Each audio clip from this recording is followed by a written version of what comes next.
Pak Man ni macam buka kedai makan Dia buka kedai makan ke? Kalau buat video kan banyak je orang komen negatif. Kadang-kadang rasa nak bercakap apa sebenarnya tak duduk kat tempat aku. Lagi pula hampa tak tahu cerita sebenar daripada aku. Bukan sengaja tau aku nak tutup kedai tu. Orang Pak Man ni dah beroperasi 10 tahun tau. Tapi nak buat macam mana dah ditakdirkan Allah. Aku kena belajar lagi kesilapan aku. Setelah berjuang hampir 10 tahun ni lah keputusan yang aku buat. Aku rasa salah. Tapi tak apa kak, sekurang-kurangnya aku ditegur oleh Allah Ta'ala supaya jangan buat macam ni lagi. Biasanya kak ada lah meniagakan jatuh bangun tu. Selalunya orang yang berjaya adalah orang yang pernah bergagal berkali-kali. Tak minta banyak pun. Kalau rasa suka support lah. Tapi kalau tak nak support pun doa je lah baik-baik.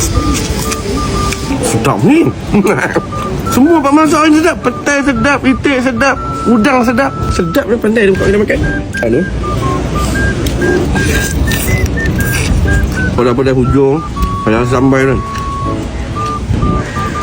Dia kena nasi lah. Ini apa makan lah. Hari ni tak makan lah. Ni lah. Apa makan lah. Insaf. Cuba jangan lupa share video ni. Jangan lupa tau main restoran Pak Man. Pak Man makan. Sampai berjumpa.